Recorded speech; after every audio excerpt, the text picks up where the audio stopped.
আশা করি সবাই ভালো আছো। তো আমরা আবারও ফিরে এসেছি ঈদের পর ফিজিক্স লাইভ ক্লাস নিয়ে। তো আজকে গতদিনের মতোই আমরা বেশ কিছু প্রবলেমেটিক টপিক নিয়ে আলোচনা করব। আমাদের আজকের আলোচনার মূল বিষয়বস্তু থাকবে হচ্ছে কাজ ক্ষমতা শক্তিকে ঘিরে এবং গ্র্যাভিটি বা মহাকর্ষকে ঘিরে। তাহলে আমরা আর দেরি না করে শুরু করে দেই। তো যারা আমাদের ক্লাসটাতে আজকে এসে এইমাত্র জয়েন করছো তাদের সবাইকে অসংখ্য ধন্যবাদ। তো আমরা এখনই শুরু করে দিতে যাচ্ছি ক্লাসটা। তো যারা যারা এখনো জয়েন করেনি তাদের জন্য তোমরা এই ভিডিওটা শেয়ার করে দিতে পারো, তাহলে তারাও দেখতে পাবে এবং তোমাদের সাথে জয়েন করতে পারবে। তাহলে দেখো, আমরা আজকে কাজ ক্ষমতা শক্তি নিয়ে শুরু করব। তো প্রথমে খুব গুরুত্বপূর্ণ একটা কনসেপ্ট এখানে আছে, সেটা হচ্ছে ধ্রুব বল দ্বারা কৃত কাজ। অর্থাৎ আমরা যখন কাজ করব তখন সেই কাজ করার সময় বলের মান যদি ধ্রুব থাকে তখন কিভাবে কাজটা নির্ণয় করতে হয়। তো অনেকভাবে করা যায়। যেমন আমি যদি সরাসরি ফর্মুলা লিখতে চাই ধ্রুব বল দ্বারা কৃত কাজের, সেটা হচ্ছে W equals F S cos theta, এইভাবে লেখা যায়। বা তুমি চাইলে এইভাবে ডট গুণন ফরম্যাটে লিখতে পারো W equals F dot S. এখানে এই ডট গুণনটাকে ভাঙলে এইভাবে এফ এস কস থিটা লেখা যায়। তো এটার মিনিং হচ্ছে, আমরা যদি এখানে একটা বস্তুর উপরে একটা ফোর্স অ্যাপ্লাই করি এফ, এবং সেটা যদি এই বলের দিকের সাথে থিটা কোণ করে এস সরণ হয়, বলের দিকের সাথে থিটা কোণ করে এস সরণ হয়, তখন আমাদের কৃত কাজটা হচ্ছে W equals F S cos theta. এর কারণ কি? কারণটা হচ্ছে, এখানে আমরা যদি এস থেকে একটা লম্ব টানি, তাহলে এই যে এইটুকু দেখতে পাচ্ছি, এইটুকু হচ্ছে এস কস থিটা। তাহলে এটা হচ্ছে আমাদের এস কস থিটা। তাহলে এটা এস কস থিটা, এর মানে হচ্ছে এফ বলের কারণে এই এফ বলের দিকে সরণ হয় এস কস থিটা। তাহলে এইভাবে তো বের করা যায়। আর যে কোনো সময় তুমি যদি বের করতে পারো যে বলের মানটা কত এবং বলের দিকে কতটুকু সরণ হচ্ছে, তাহলে বলের মান এবং বলের দিকে সরণের যে গুণফল, সেটাকেই আমরা বলবো হচ্ছে এই বল দ্বারা, এই ধ্রুব বল দ্বারা কৃত কাজ। তাহলে আমি কয়েকটা উদাহরণে যেতে চাই।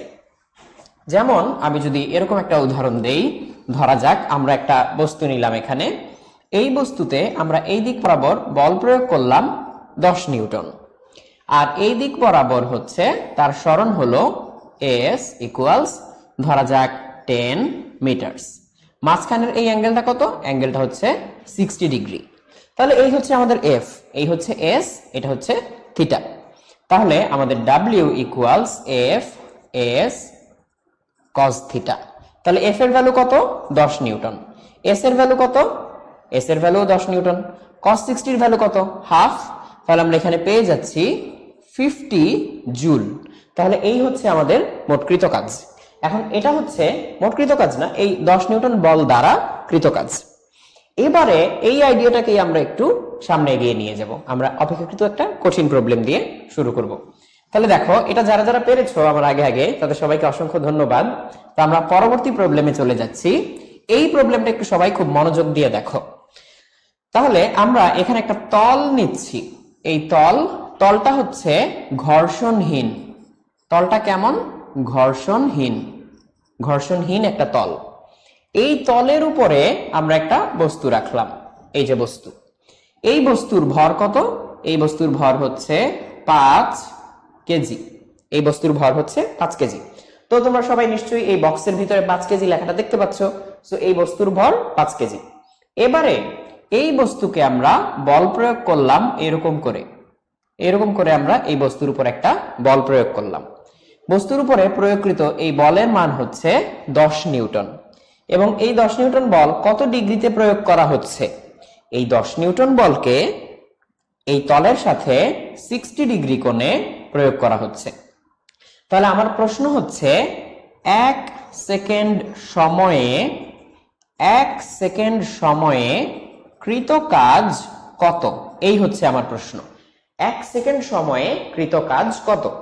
Work done within the first second, এই হচ্ছে আমার প্রশ্ন। তাহলে যারা যারা পারবে তারা এক্ষুনি ঝটপট এই অঙ্কটা করে উত্তরটা কমেন্টে লিখে দাও। আর যারা দেখতে চাও কিভাবে এই অঙ্কটা করতে হয়, তারা আমার সাথে সাথে বোঝা শুরু করো। দেখো, এখানে আমি বল প্রয়োগ করলাম এদিকে 10 নিউটন, এবং তলের মধ্যে কোনো ঘর্ষণ নেই। তলে কোনো ঘর্ষণ নেই। তাহলে এই বলের কারণে এই বস্তু উপরে উঠে চলে যাচ্ছে না, সামনের দিকে যাচ্ছে। তাহলে আমি বের করে ফেলি সামনের দিকে এই বলের উপাংশ কত। তাহলে এই যে 10 নিউটন, এই বরাবর তাহলে কতটুকু ফোর্স? আমরা প্রথম দিকে ভেক্টর চ্যাপ্টারে পড়েছিলাম যে এটা যদি 10 নিউটন হয়, এটা যদি 60 ডিগ্রি হয়, তাহলে এক্স অক্ষ বরাবর তার উপাংশ বা কম্পোনেন্ট হবে 10 cos 60 ডিগ্রি। আর 10 cos 60 ডিগ্রির মান কত? 5। তাহলে এই ভ্যালুটা আসবে আমাদের 5 নিউটন। তাহলে আমরা সামনের দিকে বল পাচ্ছি 5 নিউটন। তাহলে 5 নিউটন বলের কারণে ওর কতটুকু সরণ হয় আমি জানতে চাই।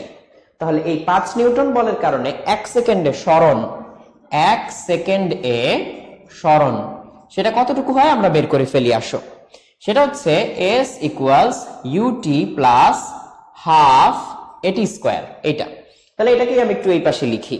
তাহলে s পাওয়া যাচ্ছে ut, u কি ছিল? আদিবেগ ছিল না, তাহলে আদিবেগ হচ্ছে 0। এইবার হাফ, হাফ বসিয়ে দিচ্ছি। এ হচ্ছে ত্বরণ, বস্তুর ত্বরণ আমরা কিভাবে বের করি? আমরা গত চ্যাপ্টারেই দেখেছিলাম কিভাবে বস্তুর ত্বরণ বের করতে হয়। বস্তুর ত্বরণের সূত্র হচ্ছে বস্তুর উপরে প্রয়োগকৃত বল ডিভাইডেড বাই তার ভর। তাহলে বল বাই ভর আসবে 1। তাহলে এখানে হচ্ছে 1 মিটার পার সেকেন্ড স্কোয়ার। আর 1 সেকেন্ড বললাম, তাহলে টি স্কোয়ার আসবে 1। তাহলে এই করলে আমরা এখানে এস পেয়ে যাচ্ছি হাফ। তাহলে সামনের দিকে ফোর্স ছিল 5 নিউটন এবং 1 সেকেন্ড সময়ে সরণ হয় হাফ মিটার। তাহলে আমাদের কৃত কাজ W ইকুয়ালস বল 5 নিউটন ইনটু সরণ হাফ মিটার, এই হাফ ইকুয়ালস 2.5 জুল। তাহলে এই যে আমি লিখলাম এইটা হচ্ছে আমার উত্তর, 2.5 জুলটা হচ্ছে আমার উত্তর। তো যারা যারা 2.5 জুল বের করে ফেলতে পেরেছো এর মধ্যেই, তাদেরকে অসংখ্য ধন্যবাদ, তোমরা এই অঙ্কটা পেরেছো। আর যারা আগে আগে পারোনি তারা এখন দেখলে কিভাবে করতে হয়, তাহলে নিশ্চয়ই এর পরের বার থেকে তোমরা পারবে। এবারে আমি একটা কাজ করতে চাই। আমি এই তলটাকে ঘর্ষণহীন বলেছিলাম, এবারে আমি এই তলে একটু ঘর্ষণ জুড়ে দিতে চাই। তাহলে এই তলে যদি ঘর্ষণ থাকে, ফ্রিকশন থাকে, তাহলে কি হয় আমরা একটু দেখতে চাই। তাহলে আমি এই আগের পোর্শনটুকু, এই অংশটুকু মুছে দিচ্ছি। মুছে আমি এই অঙ্কটাই আবার করব, সাথে একটু ঘর্ষণ রেখে। তাহলে দেখো, ঘর্ষণটা এখানে অ্যাড করে দিলে অঙ্কটা আরেকটু ইন্টারেস্টিং হয়ে যায়। আমি বললাম এই যে এই বস্তুটা, তাতে আমি আবারও সেই একই 10 নিউটন বল প্রয়োগ করলাম। এখনো আমার এই কোণ 60 ডিগ্রি, কিন্তু এবার গতি কোন দিকে? এদিকে গতি। এই বস্তুতে ছিল 5 কেজি, গতি এদিকে। গতির বিরুদ্ধে একটা ফ্রিকশন বা ঘর্ষণ বল কাজ করবে। এই ঘর্ষণ বলের মান হচ্ছে 2.5 নিউটন। তাহলে এই হচ্ছে আমাদের ঘর্ষণ বলের মান 2.5 নিউটন এই 5 কেজি বস্তুর উপরে। এবারে যদি আমি জিজ্ঞেস করি 1 সেকেন্ড সময়ে কৃত কাজ কত, তাহলে আগের কেসের থেকে এই কেসের তফাৎটা কোথায়? তফাৎটা হচ্ছে আগে ফ্রিকশন ছিল না, এখন ফ্রিকশন আছে। তাহলে দেখি এই অঙ্কটা কিভাবে করতে হয়। আগের মতোই যারা যারা পারবে তারা অবশ্যই আগে আগে করে ফেলবে, আর যারা দেখতে চাও কিভাবে করে তারা দেখো আমি কিভাবে করি। তাহলে এই হচ্ছে আমাদের 5 কেজি ভরের বস্তু, তার উপর আমি 10 নিউটন বল প্রয়োগ করলাম 60 ডিগ্রি কোণে। তাহলে এই দিক বরাবর বলের মান কত? তাহলে সামনের দিক বরাবর, তল বরাবর বলের মান 10 cos 60 ইকুয়ালস 5 নিউটন। আর পিছনের দিকে বলের মান কত? 2.5 নিউটন। তাহলে এই বলটা বস্তুকে সামনে নিয়ে যেতে চাই 5 নিউটন বলে, এবং এটা নিয়ে যেতে চাই পিছনের দিকে 2.5 নিউটন বলে। তাহলে লব্ধি বল কত? তাহলে আমরা জানি summation F equals M A. তাহলে এখানে সামেশন এফ কত বলো তো? সামনের দিকে 5 নিউটন, পিছন দিকে 2.5 নিউটন। তাহলে সামেশন এফ হবে 5 মাইনাস 2.5, 5 মাইনাস 2.5। এটা হচ্ছে summation F equals M. M কত? 5 কেজি। আর এ আমরা জানি না, লিখলাম এ। তাহলে এই সমীকরণ থেকে এ এর মান বের হয়ে যাবে। দেখো এখানে আসবে 2.5, এটাকে 5 দিয়ে ভাগ করলে আসবে হাফ। তাহলে A equals half metre per second square. তাহলে তাই যদি হয়, তাহলে 1 সেকেন্ডে এই যে এই 1 সেকেন্ড সময়ে সরণ কত হবে? s equals ut plus half এটি স্কোয়ার। এবার মানগুলো বসাই। তাহলে বসালে ut তো 0, আগে থেকে কোনো বেগ ছিল না। তাহলে প্লাস হাফ ইন্টু এ হচ্ছে আবারও হাফ, কারণ এ আমরা একটু আগে বের করলাম, হাফ ইন্টু টি স্কোয়ার 1, তাহলে আমরা পেয়ে যাচ্ছি 1/4। তাহলে এইবার আমাদের বলটা হচ্ছে 1/4 মিটার। তাহলে এইবার এই বস্তুর উপরে কৃত কাজ কত? এই বস্তুর উপরে নেট ফোর্স ছিল কত? এই বস্তুর উপরে সামনের দিকে নেট ফোর্স ছিল 2.5 নিউটন। কেন? কারণ এই বস্তুর উপরে সামনের দিকে কাজ করতো 5 নিউটন আর পিছনের দিকে কাজ করে 2.5 নিউটন। দুইটা মিলে কাটাকুটি হয়ে বস্তুর উপরে নেট ফোর্স সামেশন এফ কত কাজ করে? বস্তুর উপরে সামেশন এফ কাজ করে, বস্তুর উপরে সামেশন এফ কাজ করে, যদি আমরা বের করতে চাই সেটা হচ্ছে 5 মাইনাস 2.5, আর এস কত হচ্ছে তার জন্য 1/4। তাহলে এটা হচ্ছে 1 সেকেন্ডে বস্তুর ওপর মোট কৃত কাজ। বস্তুর উপর 1 সেকেন্ডে মোট কৃত কাজ সেটা হচ্ছে 5 মাইনাস 2.5 হচ্ছে এফ ইন্টু 1/4। তাহলে আমরা কত পাচ্ছি? আমরা পাচ্ছি এখানে 2.5 ডিভাইডেড বাই 4 জুল। তাহলে এই হচ্ছে আমাদের মোট কৃত কাজ। তো যারা এতক্ষণ ধরে ধৈর্য ধরে দেখছিলে তারা নিশ্চয়ই বুঝতে পেরেছো এই ধরনের অঙ্ক ঘর্ষণ থাকলে এই অঙ্কগুলো কিভাবে করতে হয়। তো আশা করি তোমরা এই অঙ্কটা বুঝতে পেরেছো। তো আমি এর পরের অঙ্কে চলে যাচ্ছি। আমাদের এর পরবর্তী টপিক হচ্ছে যান্ত্রিক শক্তির সংরক্ষণশীলতার নীতি, law of conservation of mechanical energy. তাহলে আমরা যান্ত্রিক শক্তির নিত্যতার সূত্রে চলে যাই। তাহলে দেখো, আমরা যান্ত্রিক শক্তির নিত্যতায় এরকম একটা অঙ্ক দিতেই পারি। এটা হচ্ছে এইচ উচ্চতার একটা বিল্ডিং। তাহলে এই এইচ উচ্চতার একটা বিল্ডিং থেকে আমরা একটা বস্তুকে ছেড়ে দিলাম। এই বস্তুর আদিবেগ ইউ কত? ইউ হচ্ছে 0 মিটার পার সেকেন্ড। উচ্চতা কত? এইচ। এই বস্তুর ভর হচ্ছে এম। তাহলে এই উচ্চতায় যখন থাকবে তখন এই বস্তুর কোনো গতিশক্তি নেই। কেন গতিশক্তি নেই? কারণ বস্তু স্থির 0 মিটার পার সেকেন্ড। তাহলে গতিশক্তি না থাকলে এর সম্পূর্ণ শক্তিটাই হচ্ছে বিভব শক্তি বা পটেনশিয়াল এনার্জি। তাহলে এর বিভব শক্তি বা পটেনশিয়াল এনার্জি হচ্ছে এম জি এইচ। কারণ কি? ওর ভর হচ্ছে এম, পৃথিবীর অভিকর্ষজ ত্বরণ গ্র্যাভিটেশনাল অ্যাক্সিলারেশন হচ্ছে জি, আর উচ্চতা হচ্ছে এইচ। তাহলে আমরা পেয়ে যাচ্ছি ওর মোট শক্তি এখানে mgh। এটা হচ্ছে টোটাল মেকানিক্যাল এনার্জি, মোট যান্ত্রিক শক্তি। এবার আমরা যদি এটাকে পড়তে দেই মুক্তভাবে, ধরা যাক এই পর্যন্ত এসে পড়লো, এটা কতটুকু? এটা হচ্ছে x। তাহলে x দূরত্ব নেমে আসার পর নিশ্চয়ই পরিবর্তন হবে। তাহলে x দূরত্ব নেমে আসলে মাটি থেকে এর উচ্চতা বাকি থাকে h মাইনাস x। তাহলে h মাইনাস x উচ্চতায় থাকলে ওই অবস্থানে তার বিভব শক্তি কত হবে? বিভব শক্তি ইপি পটেনশিয়াল এনার্জি হচ্ছে M G H minus X. এটা উচ্চতার উপরে নির্ভর করবে। আর গতিশক্তি কত হবে? ইকে কাইনেটিক এনার্জি, গতিশক্তি, সেটা হচ্ছে উপর থেকে পড়তে পড়তে কি হয়, উপর থেকে যত নিচে পড়ে তত বিভব শক্তি কমে যায় আর গতিশক্তি বাড়তে থাকে। তাহলে বিভব শক্তি যতটুকু কমলো গতিশক্তি ততটুকুই বাড়বে। তাহলে বিভব শক্তি কতটুকু কমলো? এখানে এম জি এক্স, এক্স পরিমাণ নেমে আসে। তাহলে গতিশক্তি কতটুকু বাড়বে? M G X. তাহলে গতিশক্তিটা হবে এম জি এক্স। তাহলে এই আমি পেয়ে গেলাম বিভব শক্তি, এই আমি পেয়ে গেলাম গতিশক্তি। কখন? উপর থেকে এক্স দূরত্ব নেমে আসার পর। এবারে আমি যদি তোমাকে একটা শর্ত জুড়ে দেই, ধরা যাক আমি এখানে একটা শর্ত জুড়ে দিলাম, বললাম যে এই বিল্ডিং এর উপর থেকে বস্তুটাকে ছেড়ে দিলে কত উচ্চতায় গতিশক্তি বিভব শক্তির 2/3 জিজ্ঞেস করলাম, কত উচ্চতায় গতিশক্তি বা কাইনেটিক এনার্জি বিভব শক্তি বা পটেনশিয়াল এনার্জির 2/3, 2/3 মানে 2/3, 2/3, 2/3, 2/3, তাহলে 3/2 এইটা। তাহলে আমরা এটা বের করতে চাই। তাহলে দেখি, আমরা লিখি কত উচ্চতায় গতিশক্তি বিভব শক্তির 2/3। তাহলে গতিশক্তি কি? ইকে, সেটা কি?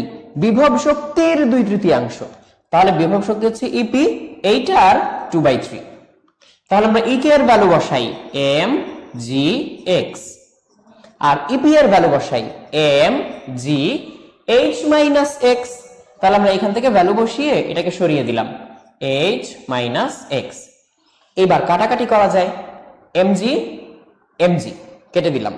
তাহলে এই 3 এই পাশে নিয়ে আসো, তাহলে হয়ে যাবে 3x equals 2h minus 2x। পরের লাইনে আমরা x কে এই পাশে নিয়ে আসলে পাবো 5x ইকুয়ালস 2h। তাহলে এইখান থেকে আমরা পাবো x ইকুয়ালস 2h বাই 5। তাহলে এইবার ধরো h ইকুয়ালস ছিল 10 মিটার, তাহলে এইখান থেকে আমরা পেয়ে যাব না x কত, যদি h ইকুয়ালস 10 হয় এখানে 10 দুগুণে 20 বাই 5, তাহলে x ইকুয়ালস হবে 4 মিটার। তাহলে মাটি থেকে উচ্চতা h মাইনাস x সেটা কত, h মাইনাস x সেটা হচ্ছে 10 মাইনাস 4, তাহলে 10 মাইনাস 4 ইকুয়ালস 6 মিটার। তাহলে তোমার অ্যানসার হচ্ছে এইটা 6 মিটার, কারণ জিজ্ঞেস করলাম কত উচ্চতায়, তার মানে মাটি থেকে কত উপরে, তাহলে এইটা হচ্ছে তোমার অ্যানসার 6 মিটার। তাহলে আশা করি এই পুরো অঙ্কটা সবাই বুঝতে পেরেছো। এখানে এক একবার এই অংশটা এক এক রকম হতে পারে, পরিবর্তন হতে পারে। এখানে 2/3 বলতে পারে, 1/3 বলতে পারে, এরকম নানান ভগ্নাংশ বলতে পারে। আবার এখানে যেমন বললাম গতিশক্তি স্থিতিশক্তির 2/3, তেমনি বলতে পারে স্থিতিশক্তি গতিশক্তির 2/3। তখন কিন্তু এইটা এই পাশে চলে আসবে, ওই পাশে আর থাকবে না। আশা করি বুঝতে পেরেছো। তো এবারে আমরা খুবই ইম্পর্টেন্ট আরেকটা অঙ্কে চলে যাচ্ছি, সেটা হচ্ছে চৌবাচ্চা খালি করার অঙ্ক।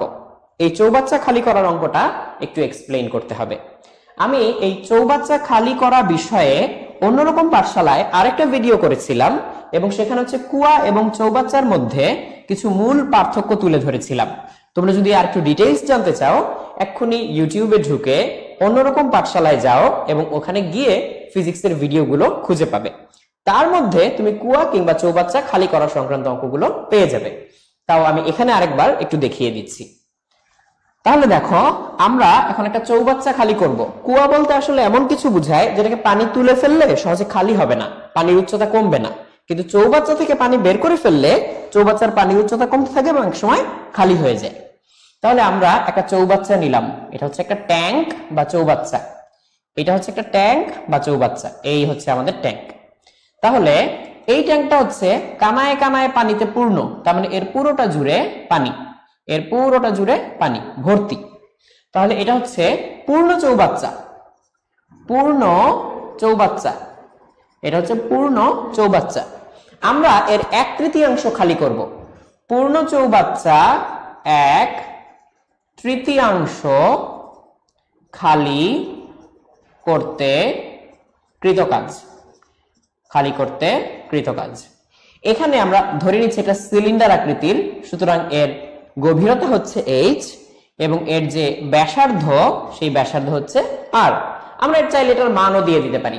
আমরা ধরে নিতে পারি h ইকুয়ালস 10 মিটার, আমরা ধরে নিতে পারি r ইকুয়ালস 2 মিটার, আমাদের ইচ্ছা। তাহলে এটা প্রশ্নে দেয়া থাকবে, তো আমরা এটা লিখে ফেললাম। এবারে দেখো, পূর্ণ চৌবাচ্চা 1/3 খালি করতে হবে, এটা একটু ক্রিটিক্যাল ছিল। তাহলে এবারে যারা যারা এটাও পারবে আগে আগে করে ফেলো, করে অবশ্যই কমেন্টে জানাও, আমি দেখবো কে সবার আগে কমেন্টটা করো। তাহলে পূর্ণ চৌবাচ্চা 1/3 খালি করতে কৃতকাজ। এই অঙ্কগুলো করার একটা সাধারণ নিয়ম আছে, তো আমি হচ্ছে এই অঙ্কগুলো করার যে সাধারণ নিয়ম, সেই নিয়মটা ফলো করে অঙ্কটা করি, তোমরা একটু খেয়াল করো। তাহলে প্রথম কথা হচ্ছে কতটুকু খালি করতে হবে, 1/3 খালি করতে হবে। যতটুকু খালি করতে হবে আমি প্রথমে সেই অংশটুকুকে কালি দিয়ে দাগ দিয়ে আলাদা করব। তাহলে দেখো, এটুকু হচ্ছে 1/3 মানে 3 ভাগের 1 ভাগ, তাহলে আমি এটাকে 3টা টুকরা করলাম। তাহলে এইটুকু হচ্ছে h/3, এইটুকু হচ্ছে h/3 এবং এইটুকু হচ্ছে h/3। তাহলে 3 টুকরা করলাম। আমাকে খালি করতে কত হবে, কতটুকু, এই অংশটুকু খালি করতে হবে। তাহলে আমাকে এই অংশটুকু খালি করতে হবে বলে আমি এটাকে দাগ দিয়ে চিহ্নিত করে আলাদা করলাম, এইটুকু খালি করতে হবে। তো আমরা জানি m ভরের বস্তুকে h উচ্চতায় তুলতে কৃতকাজ করতে হয় w ইকুয়ালস mgh। তো আমরা এখানে x উচ্চতায় ধরো তুললাম, তাহলে mgx এই পরিমাণ কাজ করতে হবে। এবার একটা একটা করে মান বসাই। m এর মান কত, সম্পূর্ণ কুয়ার পানি না, আমাকে খালি করতে হবে 1/3, সুতরাং m হবে এই 1/3 ভর। তাহলে আমি m এর জায়গায় লিখব পাই r স্কয়ার, আমরা g এর লেজটা একটু ছোট করে নিচ্ছি, পাই r স্কয়ার h/3। কেন লিখলাম? কারণ এই 1/3 ভর হচ্ছে এখানে বসবে। এটা কি ভর? না, এটা আয়তন বা ভলিউম। তাহলে এই আয়তন বা ভলিউমের সাথে আমরা যদি রো গুণ করি ঘনত্ব, তাহলেই হয়ে যায় ভর m। g এর জায়গায় থেকে যাবে। এইবার বাকি রইল x। এই x বলতে কি বোঝায় একটু বলে দেই। এই x বলতে এই বক্সের ভিতরে থাকা পানিগুলোর গড় সরণ বোঝায়, অ্যাভারেজ ডিসপ্লেসমেন্ট। কারণ এখানে প্রতি ফোঁটা পানিকে সমান পরিমাণ সরাতে হয় না। কুয়া খালি করা বা চৌবাচ্চা খালি করা বলতে আমি কি বুঝবো? এই প্রতি ফোঁটা পানিকে আমি টেনে টেনে মুখ পর্যন্ত নিয়ে যাব, এই ট্যাঙ্ক বা চৌবাচ্চার মুখ পর্যন্ত নিয়ে যাব। কেন মুখ পর্যন্ত? কারণ মুখ পর্যন্ত নিতে পারলে সে আর চৌবাচ্চার ভিতরে নেই। চৌবাচ্চার ভিতরে না থাকা মানে চৌবাচ্চা আস্তে আস্তে খালি হয়ে যাচ্ছে। তাহলে এখানে যেটা করতে হবে, এই আবদ্ধ অংশটুকু যাকে আমি দাগ দিয়ে আলাদা করলাম, তার ভার কেন্দ্র বের করতে হবে, সেন্টার অফ গ্র্যাভিটি বের করতে হবে। তাহলে আমি এইখান থেকে ওর সেন্টার অফ গ্র্যাভিটি বের করলাম এই পয়েন্টটাতে, এই পয়েন্টটাতে। তাহলে এই পয়েন্টটা কতটুকু দূরে আমি দেখি? কুয়ার মুখ হচ্ছে এইটা, কুয়ার মুখ থেকে এই দূরত্বটা কত? এতটুকু হচ্ছে h/3। তার ঠিক অর্ধেক, মাঝখানে হচ্ছে এই সেন্টার অফ গ্র্যাভিটি। তাহলে এই দূরত্বটুকু নিশ্চয়ই h/6। তাহলে এই দূরত্বটুকু হচ্ছে h/6। তাহলে এই দূরত্বটুকু h/6 হলে এই জায়গায় আমি বসিয়ে দিব h/6। তাহলে এই হচ্ছে আমার কৃতকাজ। তাহলে দেখো আমি মোট কৃতকাজ পেয়ে গেলাম, আমি এখানে মোট কৃতকাজ পেয়ে গেলাম। তাহলে মোট কৃতকাজ হচ্ছে w = mgx। m কিভাবে বের করলাম? 1/3 খালি করতে হবে। তাহলে pi r square h/3 into rho, এই হচ্ছে ভর। তার সাথে আমি গুণ করলাম g, তার সাথে হচ্ছে h/6। h/6 হচ্ছে গড় সরণ। তাহলে এই হচ্ছে চৌবাচ্চা খালি করা সংক্রান্ত কৃতকাজ। যারা সাফল্যের সাথে এই অংশটুকু করতে পেরেছো তাদেরকে অসংখ্য ধন্যবাদ। তাহলে এবারে আমরা এর পরবর্তী প্রবলেমে চলে যাচ্ছি। এখানে তুমি মান বসিয়ে দাও, পাই আর এইচ রো। রো হচ্ছে কত পানির জন্য? 1000, জি হচ্ছে 9.8, আর এইচ এর ভ্যালু যা দেওয়া আছে, যেমন এখানে ছিল 10 মিটার। তাহলে তুমি বসিয়ে দিলে অ্যান্সার পেয়ে যাবে। এবারে আমরা চাইলে একটু গ্র্যাভিটি নিয়ে আলোচনা করতে পারি। তাহলে আমরা এবার একটু গ্র্যাভিটি নিয়ে আলোচনা করব। সেখানে আমরা দেখব এইচ উচ্চতায় জি এর মান কত এবং সেখান থেকে কিভাবে স্যাটেলাইটের ফর্মুলা ডেভেলপ করা যায়। তাহলে দেখো আমরা সেই ফর্মুলাতে যাচ্ছি। এটা হচ্ছে আমাদের পৃথিবী, এই হচ্ছে আমাদের পৃথিবী। পৃথিবীর ভর হচ্ছে ক্যাপিটাল এম, আর পৃথিবীর যে ব্যাসার্ধ আর সেটা হচ্ছে কত? 6.4 × 10⁶ মিটার। আর পৃথিবীর ভর কত? পৃথিবীর ভর হচ্ছে 6 × 10⁻24 কেজি। তাহলে ওকে, আমরা এই পয়েন্টে যদি নেই পৃথিবীর পৃষ্ঠ, পৃথিবীর পৃষ্ঠে জি এর মান হচ্ছে সিম্পলি gm/r²। কিন্তু কি হবে যদি আমি পৃথিবীর পৃষ্ঠ থেকে এইচ উচ্চতায় উঠে যাই? আমি যদি পৃথিবীর পৃষ্ঠ থেকে আরো এইচ উচ্চতায় উঠি, তাহলে এইখানে তো অলরেডি আর দূরত্ব ছিলই। তাহলে কেন্দ্র থেকে আমার দূরত্ব হচ্ছে r+h। তাহলে এই উচ্চতায় কেউ যদি থাকে, এই উচ্চতায় কেউ যদি এইরকম করে বৃত্তাকার পথে ঘুরপাক খায়, তাহলে সেটা হচ্ছে একটা স্যাটেলাইট বা উপগ্রহ। তো এই এইচ উচ্চতায় জি এর মান কত? এইচ উচ্চতায় হচ্ছে জি এর মান সিম্পলি gm/r+h²। এটা হচ্ছে এই উচ্চতায় জি এর মান, gm/r+h²। যত দূরে যাবে তত কমতে থাকবে।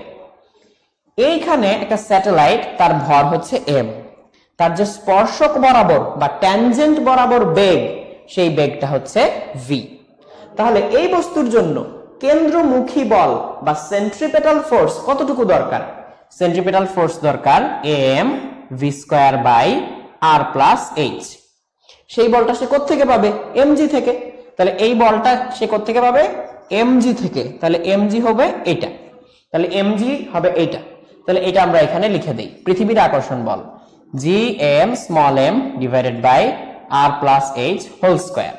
তাহলে এটা যদি আমরা এখানে বসিয়ে দেই, সেখান থেকে আমরা পেয়ে যাব স্যাটেলাইট বা কৃত্রিম উপগ্রহের বেগ কত। কিন্তু নিশ্চয়ই খেয়াল রাখতে হবে এই বেগটা অবশ্যই বৃত্তাকার পথে ঘূর্ণায়মান স্যাটেলাইটের জন্য। অন্যরকম কক্ষপথ হলে হবে না, বৃত্তাকার হতে হবে। তাহলে এখান থেকে আমরা ভি এর মান কাটাকাটি করলে পাই √gm/r+h। এই হচ্ছে স্যাটেলাইটের ভি বা বেগ। আবার আমরা একটা কাজ করতে পারি, আমরা হচ্ছে এই স্যাটেলাইটের পর্যায়কাল বা টাইম পিরিয়ড বের করতে পারি, ক্যাপিটাল টি। তাহলে ক্যাপিটাল টি সেটা কত আসবে, এই সম্পূর্ণ রাস্তার দৈর্ঘ্য কত, পরিধি 2πr+h। তাহলে এখানে আমরা লিখলাম 2πr+h। এই টোটাল দৈর্ঘ্যকে বেগ দিয়ে ভাগ করে দিব, তাহলেই পেয়ে যাব টাইম পিরিয়ড টি। তাহলে আমরা কাজ করি, এই vn এখানে বসিয়ে দিই। এই vn যদি এখানে বসিয়ে দেই তাহলে ফর্মুলা পাবো 2πr+h⁵ ডিভাইডেড বাই √gm। তাহলে আমরা এখানে টাইম পিরিয়ড বা পর্যায়কালের একটা চমৎকার সূত্র পেয়ে গেলাম। তাহলে এই অংশটুকু আমি একটু মুছে দিচ্ছি, মুছে দিয়ে এখানে আমি লিখি টি। তাহলে এটা হচ্ছে বেগের সূত্র, এটা হচ্ছে পর্যায়কালের সূত্র। এবারে একটা কথা মনে করে দেখো, আমরা ভূস্থির উপগ্রহ বা জিওস্টেশনারি স্যাটেলাইট নামে এক ধরনের স্যাটেলাইটের কথা জানতাম, যে স্যাটেলাইটটাকে পৃথিবী থেকে দেখতে স্থির মনে হয়। কেন স্থির মনে হয়? কারণ পৃথিবী 24 ঘন্টায় একবার ঘুরে আসে, ওই স্যাটেলাইটটা পৃথিবীর চারপাশে 24 ঘন্টায় একবার ঘুরে আসে। তাহলে দুজনে যদি একই বেগে ঘুরে পৃথিবী থেকে দেখতে কেমন মনে হবে? একই জায়গায়, তাহলে সবসময় পৃথিবী তাকে একই জায়গায় দেখতে পাবে। তাহলে ওই ধরনের স্যাটেলাইটকে বলে জিওস্টেশনারি স্যাটেলাইট বা ভূস্থির উপগ্রহ।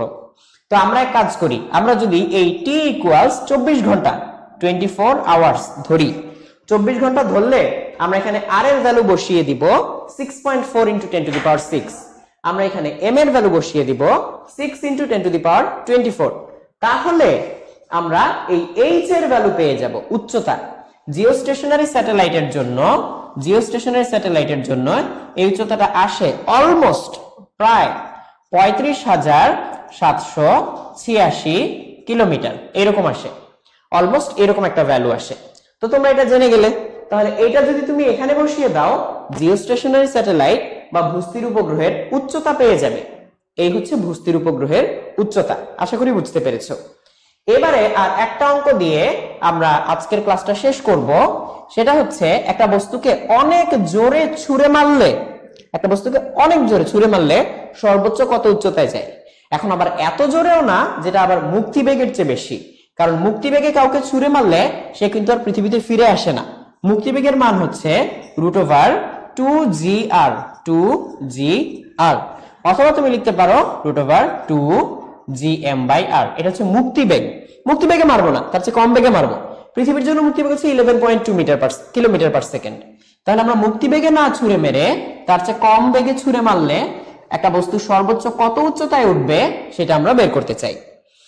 যেমন এই হচ্ছে পৃথিবী, তার ব্যাসার্ধ r। আমরা এখান থেকে একটা বস্তুকে ছুঁড়ে মারলাম, এই বস্তুটা h দূরত্বে গিয়ে আবার পৃথিবীতে ফেরত আসলো।